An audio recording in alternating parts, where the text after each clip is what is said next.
Le Congo se meurt peu à peu. Chers compatriotes, chers Congolais, bonsoir.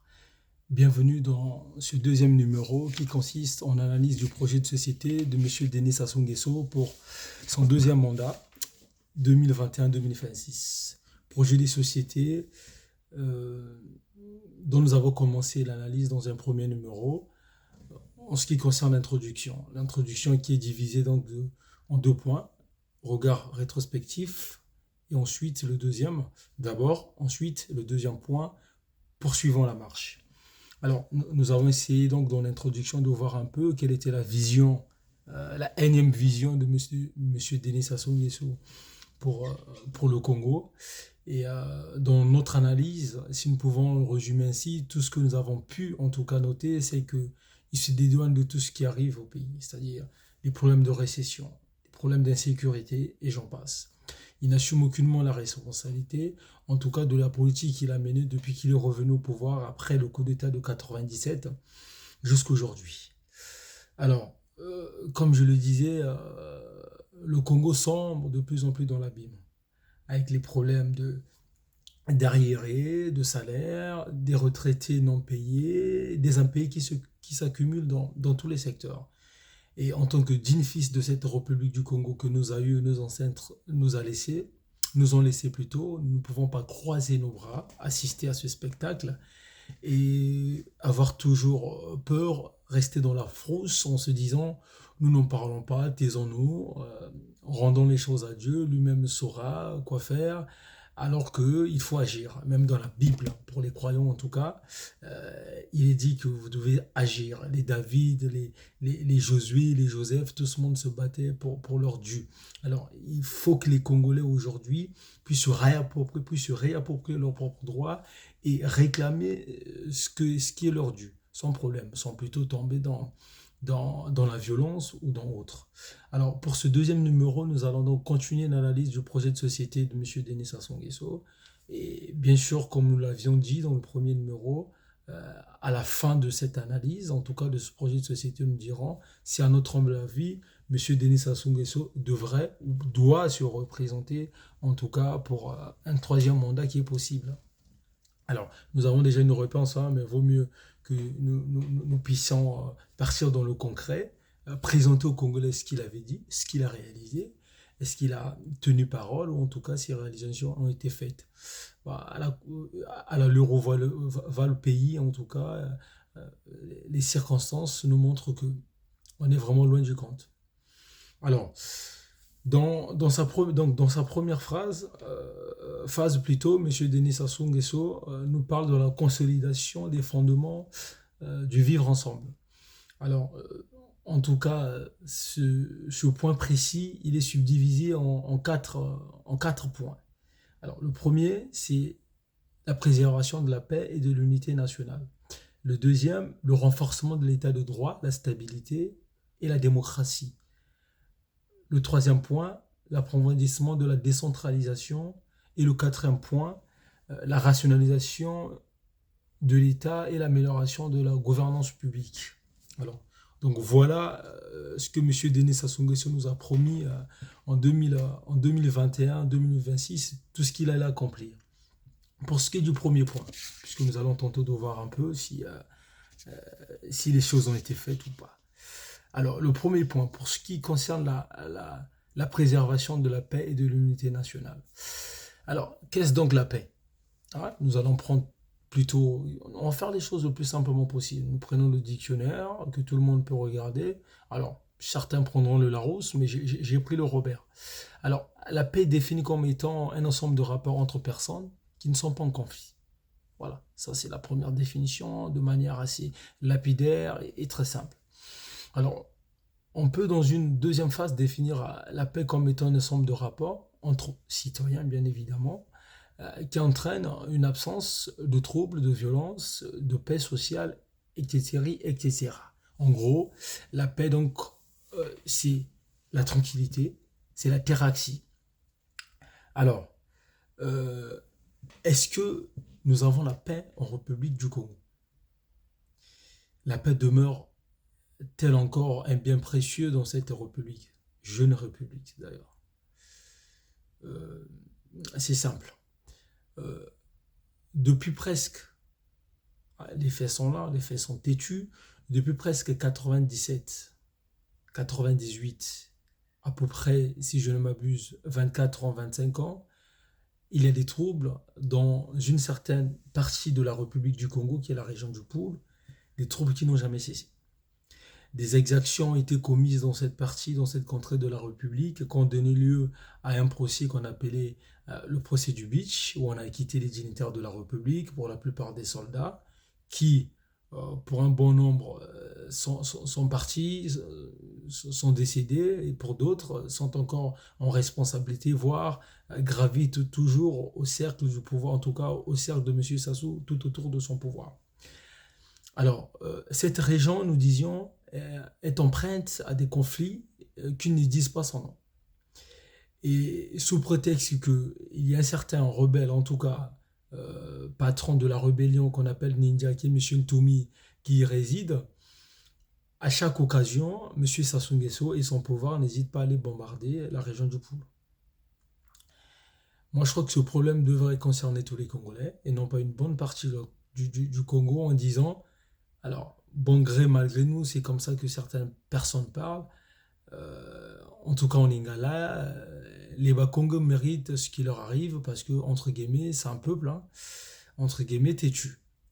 Alors, je pense que c'est du verbiage et ce sont des propos qui ne sont pas dignes, en tout cas, des enfants d'une république qui prônent l'unité, l'unité d'ailleurs qui est dans notre devise, unité, travail, progrès, devise de la République du Congo.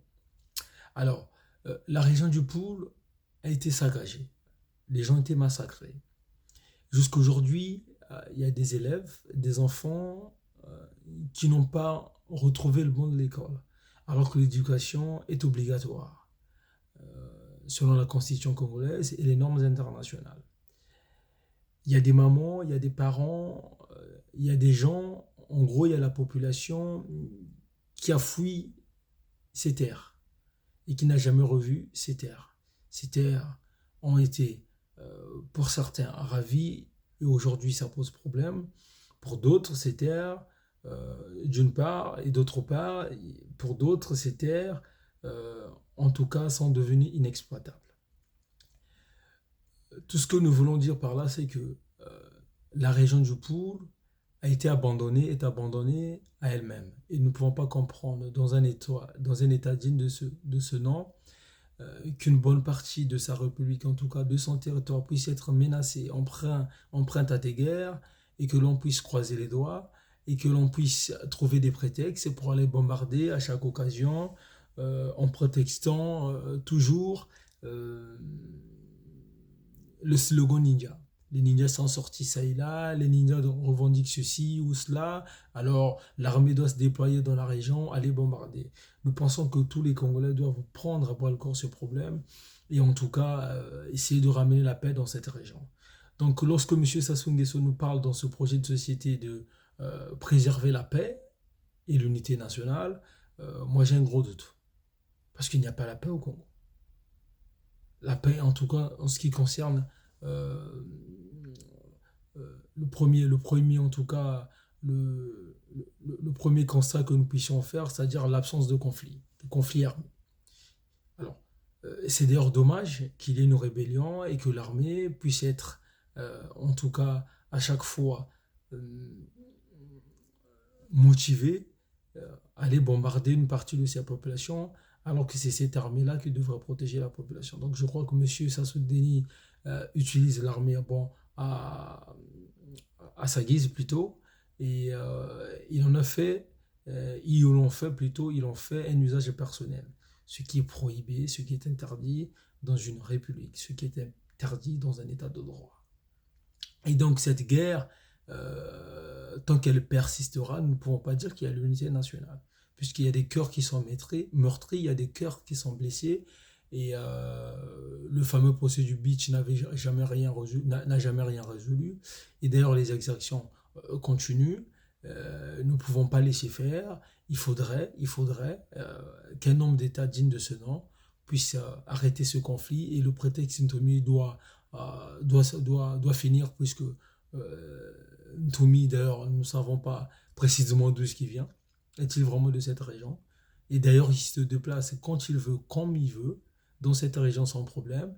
Et une seule personne euh, euh, qu'on devait peut-être attraper, hein, l'amener devant la justice afin qu'il puisse répondre de ses actes, n'a jamais été attrapé en 24 ans, 25 ans. Moi, je me pose des questions. Est-il complice de M. Sassou Nguesso ou de qui est-il complice? Vous répondrez, parce que je crois que depuis longtemps, dans le temps que M. Sassou Nguesso déploie l'armée, toutes les forces de la République, pour aller chercher Ntoumi, en tout cas l'arrêter, il n'a jamais pu, M. Sassou, ça pose quand même problème. Donc je crois que c'est un prétexte pour toujours continuer à piétiner cette région du Poul, l'enfoncer de plus en plus dans l'abysse, et que les gens, en tout cas, les enfants de cette région ne puissent jamais voir le soleil, et qu'ils puissent périr toujours dans la mouise, dans les ténèbres, et qu'ils aient toujours du retard par rapport à tous les enfants des autres régions de cette République du Congo, ce qui n'est pas normal, puisqu'il y a l'égalité de tous devant la loi, et cette égalité doit être respectée.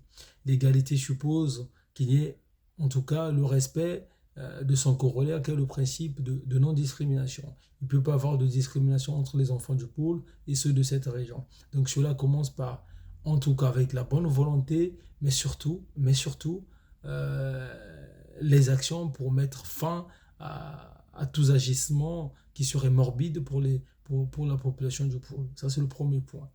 Donc nous pensons qu'il y a encore des choses à faire, et M. Sassou Nguesso ne peut pas nous parler de préserver la paix alors qu'il n'y a déjà pas la paix au Congo. Puisque lorsqu'une partie de ton corps fait mal, c'est tout le corps qui réagit.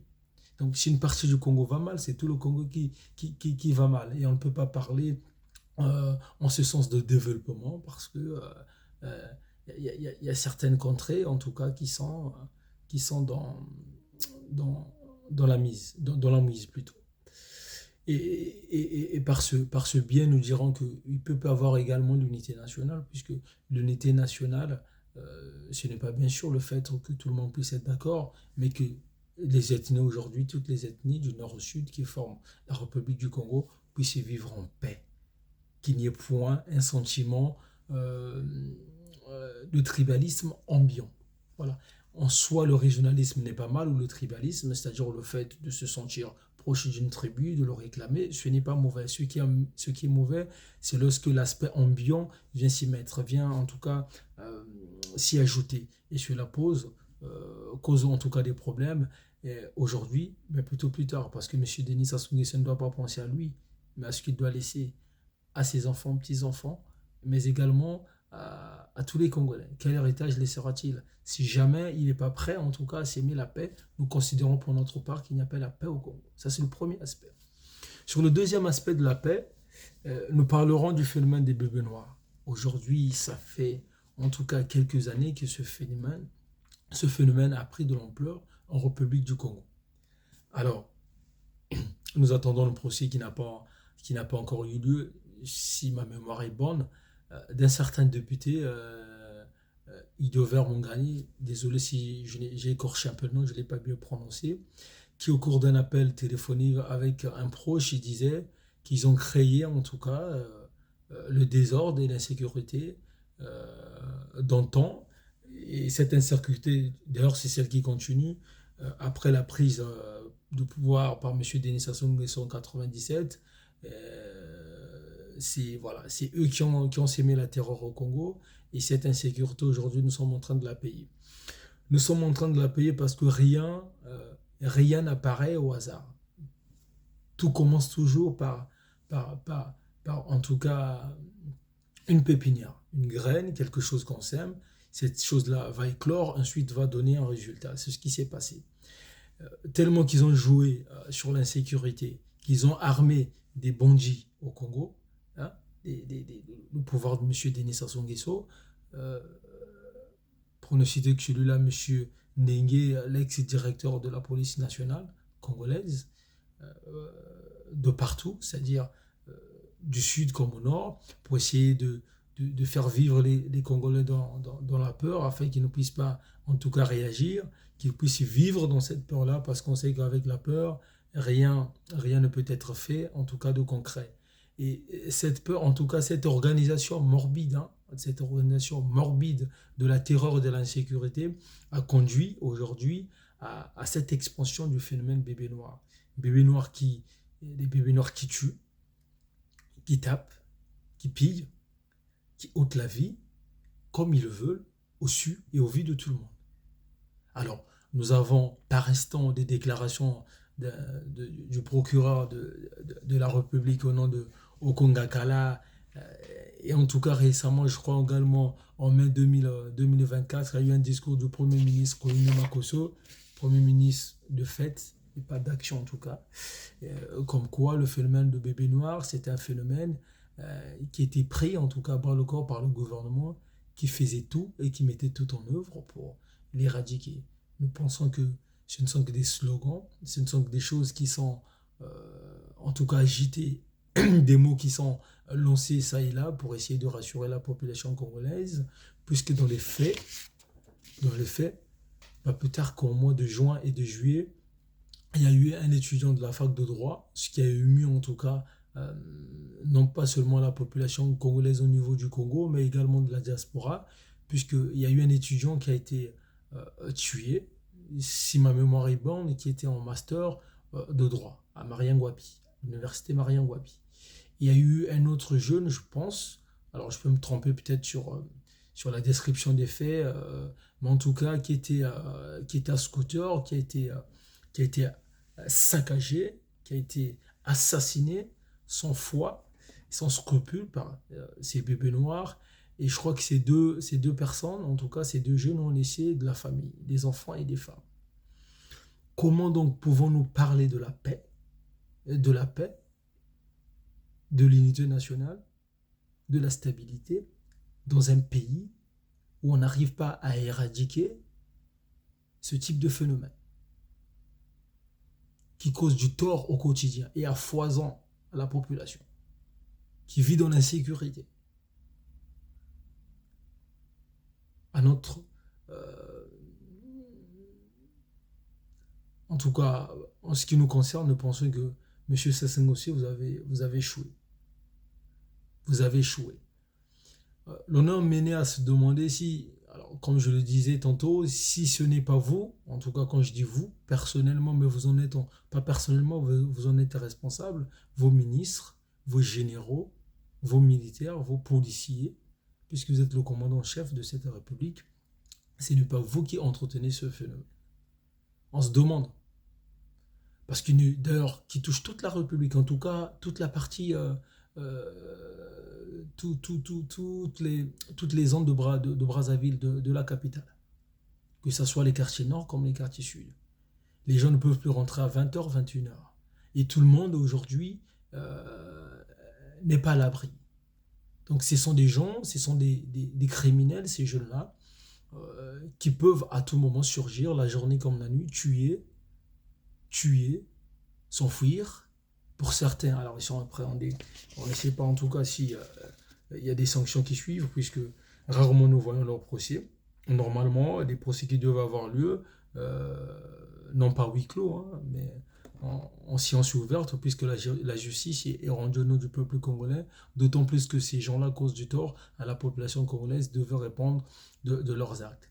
Mais avant toute chose, pour que ces jeunes-là, puisque ce sont des jeunes, si ma mémoire est bonne, qui sont âgés à peu près entre 12 et 18, peut-être 20 ou 20 ans, on va dire entre 12 et 25 ans, je crois qu'il y a un vrai problème qui se pose de la canalisation de cette jeunesse congolaise. Et il y a une vraie question que nous devons nous poser. Pourquoi les jeunes Congolais sombrent dans ce type d'exaction? La réponse est claire. Simple, mais pas totalement non plus simple. Nous pouvons dire que le phénomène du chômage, pour une population qui est composée de la majorité, enfin à majorité par des jeunes, nous pensons que la sédentarisation, l'inactivité, conduisent à ce que les jeunes qui sont désemparés puissent d'une manière ou d'une autre prendre des armes, blanches ou pas, pour essayer de gagner du pain. Ce n'est pas la bonne manière, bien sûr, de gagner son dû. Mais parfois, il y en a qui sont tellement désœuvrés, abandonnés à eux-mêmes, qui n'ont pas le choix que de faire cela.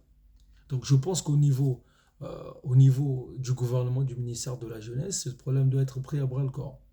Créer des structures adéquates pour accueillir ces jeunes, en tout cas, euh, mener une politique de ciblage qui va cibler dans chaque secteur, dans chaque commune. Donc on peut créer des ateliers, je donne des pistes de solutions pour essayer un peu de savoir quels sont ces jeunes, en tout cas pour la plupart qui sont désœuvrés, de quelle famille viennent-ils, comment est-ce qu'on peut les ramener à la raison, en tout cas à se réinsérer dans la société. Parce que le but ultime de toute section, qu'elle soit pénale ou civile, c'est la réinsertion de la personne dans la société.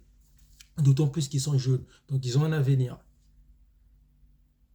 Et donc, voilà, on pourrait l'entendre parler de pistes de solutions, mais en tout cas, moi je les proposerai volontiers, hein, la surveillance, l'assistance personnalisée, avant d'en arriver par exemple au placement dans un centre fermé, et bien après de la prison pour ceux qui récidivent, ou d'ailleurs, je ne sais pas s'il y a une prison pour mineurs au Congo, c'est une question que je me pose, une prison mineure, voilà, pour ceux, que ce soit la première ou la deuxième fois, ou en récidive, bien évidemment, qui commettent des exactions, mais quand c'est pénalement puni, alors à ce moment-là, il faut qu'ils répondent de leurs actes. Mais je crois qu'il doit y avoir une graduation de, de, des sanctions. Voilà. Parce que l'âge aussi doit toujours être pris en compte. De toute façon, la sanction pénale, avant qu'elle soit donnée, elle se base sur deux choses, bien évidemment. Il y a des faits qui sont commis, de manière intentionnelle ou pas, c'est une question que l'on se pose de l'élément moral de l'infraction, mais également, bon, après la matérialisation, si elle est prouvée, elle est là, mais ensuite il y a la personnalité de la personne qui a commis cette infraction-là. Et donc pour pouvoir prendre une sanction pénale bien équilibrée, ce sont des éléments qu'il faut prendre en compte. Et je crois que lorsque la jeunesse est désœuvrée, une jeunesse qui est censée être en tout cas l'avenir d'un État, si on la laisse dans cet état-là, en tout cas dans cet esprit-là, et dans ce phénomène de banditisme, c'est l'avenir d'un pays qui est gâché. Et j'espère que M. Sassou, vous ne faites pas exprès de gâcher l'avenir des Congolais. Alors ça, c'était sur le premier point de la préservation et de la paix et de l'unité nationale. Donc on peut résumer en deux points. Le fait qu'il y ait toujours des troubles par moment dans la région du pôle. Et à cela, on peut y ajouter le phénomène de bébé noir qui continue, qui est perpétuel. On ne peut pas dire qu'il y a une paix, une stabilité, en tout cas une unité nationale en République du Congo. Si cette paix existe, elle est en tout cas de façade. Alors, le deuxième point de, de ce chapitre, qui est la consolidation des fondements du vivre ensemble, c'est le renforcement de l'état de droit, la stabilité et la démocratie. Ah, l'état de droit, le fameux mot plutôt. Alors, dans un état de droit, hein, nous pensons à justice, en tout cas nous pensons à notre humble avis que chaque individu, chaque Congolais donc doit bénéficier d'une protection égale. Il ne peut pas avoir des nantis, c'est-à-dire ceux qui sont du pouvoir, ceux qui gravitent autour du pouvoir, ceux qui ont des accointances avec le pouvoir, ensuite les autres. Ça, c'est la première remarque. C'est-à-dire qu'en vertu de la loi, comme on dit qu'elle est la même pour tous, elle devait s'appliquer de la même manière. Pas selon qu'on est fils du président ou qu'on ne l'est pas.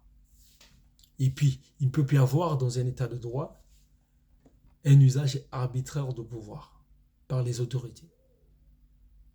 Cela est prohibé, cela est interdit. La protection et le respect des droits civils et politiques. D'ailleurs, les droits civils et politiques qui sont garantis par la Constitution congolaise de 2015. Et cette Constitution congolaise qui incorpore en elle euh, tous les textes internationaux, la Déclaration universelle des droits de l'homme, mais surtout également le pacte international relatif aux droits civils et politiques, mais également aux droits socio-économiques de 1966, dont le Congo est signataire. Alors, on peut discuter tantôt sur la force probante de ces deux pactes, mais en tout cas, ils ont le mérite d'avoir consacré le respect des droits civils et politiques. Puisqu'à l'heure où nous parlons, nous ne pouvons pas dire que les Congolais sont libres de tout geste, de toute expression. Ils sont bâillonnés pour certains, en tout cas ils ont peur. Lorsqu'on est dans un état de droit, on ne peut pas avoir peur de dire certaines choses, en tout cas quand elles semblent être la vérité, ou notre vérité, ou sa vérité, puisque la vérité, elle n'est pas singulière, elle n'est pas que singulière, elle est plurielle. Donc ça veut dire que chacun peut avoir sa vérité, mais le plus important, c'est de voir si cette vérité-là peut coïncider avec une autre pour faire une force, pour faire de telle sorte que qu'il y ait plusieurs vérités, en tout cas, juste, si l'on ne peut le dire ainsi. Et l'État ne peut pas sombrer ni dans l'iniquité, ni dans l'illégalité. Voilà. Dans un État de droit, il y a ce qu'on appelle également le respect de la dignité humaine, de la liberté, de la démocratie. La dignité humaine doit toujours être protégée. Elle fait partie d'ailleurs des règles erga omnes en droit international. Personne ne peut être appréhendé de manière arbitraire, personne ne peut être privé de liberté sans avoir droit à un avocat, à un procès équitable. Personne ne peut être emprisonné pour des raisons fictives et factices. Nous pensons au général Mokoko, au Komi et bien d'autres. Dans un état de droit, on n'emprisonne pas les opposants politiques, sous prétexte que ceux-ci ou ceux-là détiennent des armes de guerre. Ce qui est faux d'ailleurs, des procès fictifs ont été organisés pour les condamner, à tort, nous le pensons. Dans un état de droit, il y a le respect des minorités. Voilà, le respect des minorités, quels qu'ils soient. Dans un état de droit, il y a le pluralisme. Aujourd'hui, quel est le pluralisme au Congo? Lorsque le chef de file, comme ils le disent, de l'opposition est nommé, en tout cas par le président, entre guillemets, il est presque nommé, on parle de Tassima Biala. On ne peut pas parler de pluralisme. Quels sont aujourd'hui les partis politiques qui s'expriment au Congo? On a tout fait. Ce n'est pas parce que les Congolais ne veulent pas s'exprimer, mais certains, bon nombre, peut-être 70% des Congolais, en tout cas ceux qui sont sur place, ont peur. Et ceux qui essaient de parler, en tout cas, sont muselés. Ceux qui sont à l'étranger, à la diaspora, essayent. Mais quelle est aujourd'hui la proportion des Congolais qui veulent s'investir dans la chose publique, dans les partis politiques? La question reste en suspens. Quels sont les partis politiques qui ont émergé? Ou quels sont les leaders politiques aujourd'hui qui peuvent parler sans être inquiétés? C'est une vraie question que nous devons nous poser. Et donc on ne peut pas parler de l'état de droit quand il existe encore ce type de tumeur. Parce que ces tumeurs-là en tout cas font appel au cancer. Et ça tue la démocratie. En ces termes, on ne peut pas parler de la démocratie. Hein? On ne peut pas. C'est impensable de parler de démocratie. Existe-t-il un certain espace de liberté d'expression pour les gens de façon générale? Même sur les réseaux sociaux, les gens ont peur. Ah, on ne sait jamais.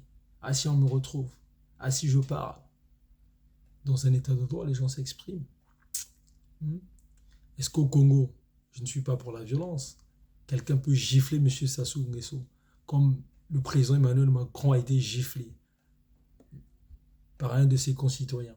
Il a été condamné, bien évidemment. Mais je veux dire, non, cette personne-là, si jamais ose gifler M. Denis Sassou Nguesso, il se retrouvera au goulag et cette personne ne verra plus jamais le jour.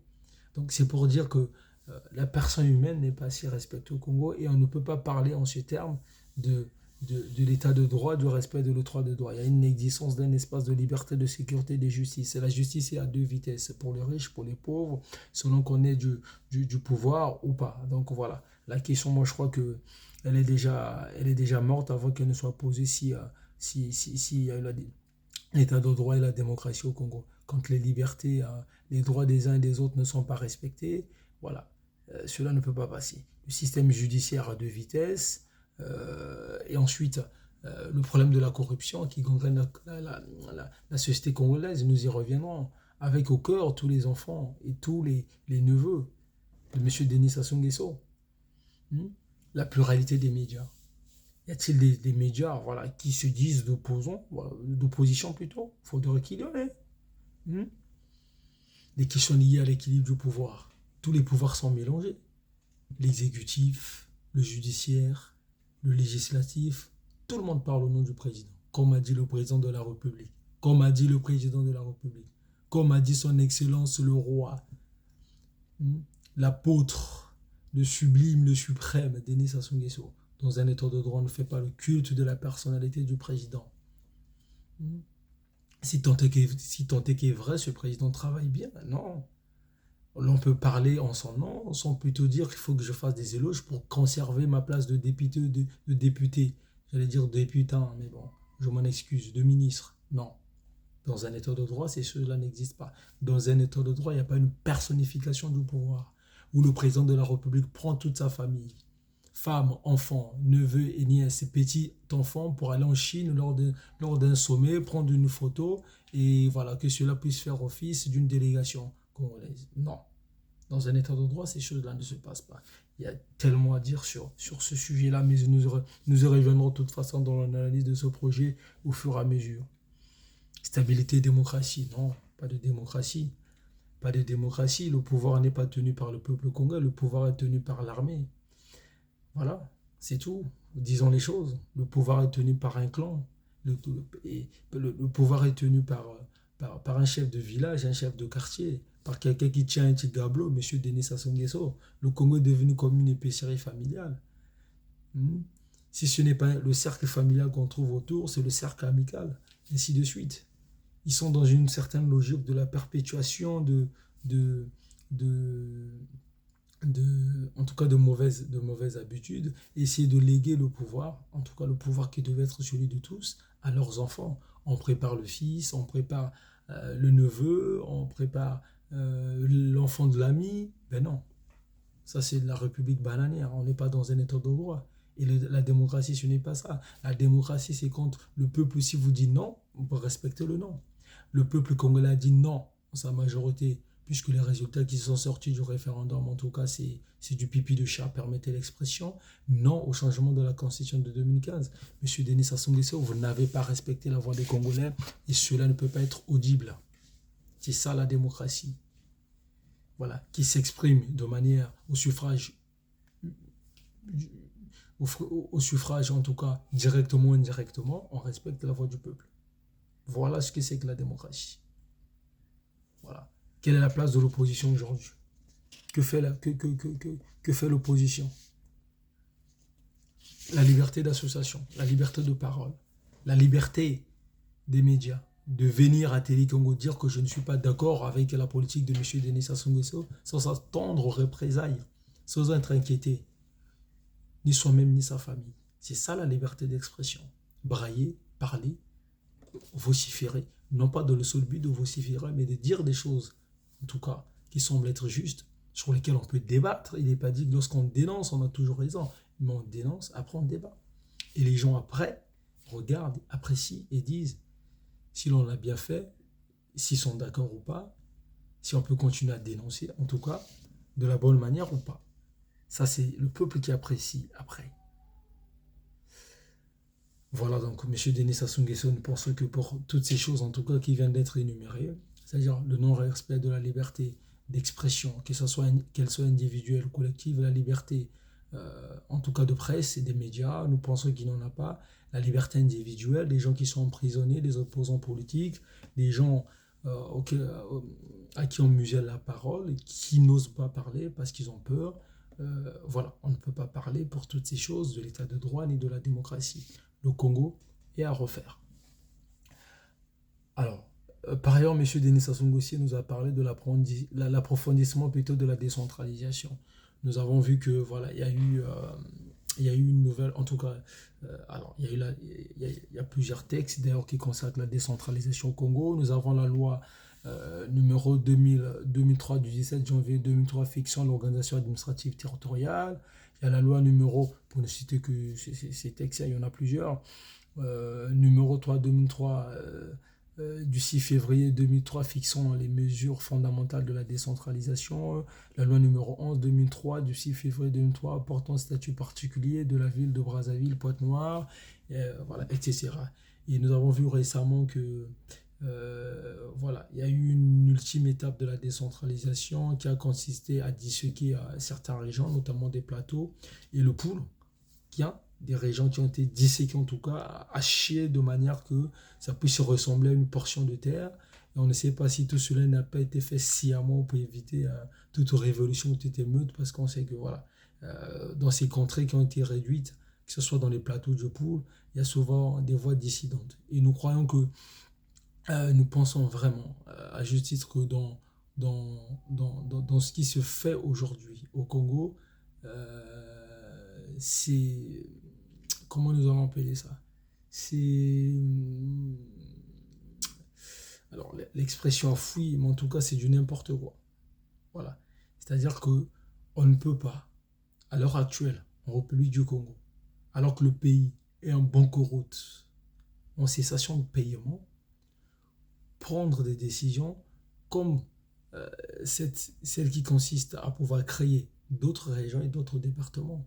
Puisque qui dit création, alors l'objectif c'est de rapprocher la population entre guillemets des pouvoirs, mais non, ou des services publics, mais non, ça n'a rien à voir. Lorsqu'on crée des nouvelles régions ou des nouveaux départements comme cela, ça veut dire que l'on doit mettre la main dans les caisses encore, puisqu'on crée par exemple une certaine fonction publique territoriale, en tout cas décentralisée. Alors, la question que l'on doit se poser, comment sont financés les départements ou les régions au Congo? Est-ce que c'est par dotation de l'État central? Est-ce qu'ils ont leur propre, en tout cas, leur propre caisse, qui peut être constituée des impôts locaux ou d'autres? Comment est-ce que les régions et les départements se nourrissent au Congo? Voilà, si c'est à l'État central que revient la charge, en tout cas de les soutenir, de pouvoir en tout cas tenir ces régions, ces départements, euh, cette nouvelle décentralisation qui a eu lieu, ça pose problème.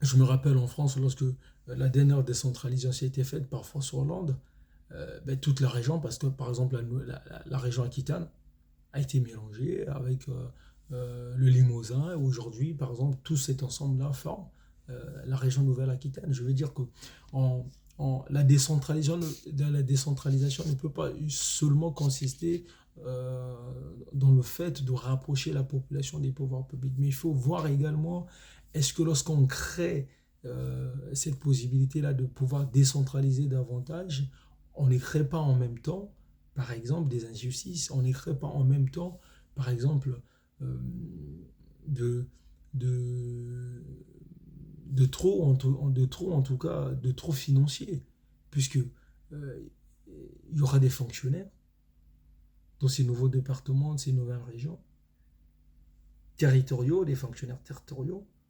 J'y reviens, comment seront-ils payés? Par l'État central, par la région, par les départements, comment? Quelles sont les recettes des départements et des régions? Comment sont-ils financés? C'est des vraies questions. Ont-ils le pouvoir, par exemple, d'investissement sans plutôt passer par l'État central? Moi, je crois que voilà, au lieu de pouvoir encore enfoncer le Congo en faisant de telle sorte que l'État central puisse davantage, j'entends, renflouer les caisses des régions et des départements, il fallait plutôt élargir davantage les régions. Jumeler peut-être la région du Poul avec une autre région, au lieu de la disséquer comme ça en petits morceaux, également pour les plateaux. Donc nous pensons que voilà, cette nouvelle loi, en tout cas, sur la décentralisation, elle n'était pas la bienvenue, elle n'est pas du tout opportune, il ne fallait pas la prendre. Et enfin, M. Sassou Nguesso nous a parlé de la rationalisation de l'État et de l'amélioration de la gouvernance publique. Ah, oh là là là là là là là là là. Rationaliser l'État, les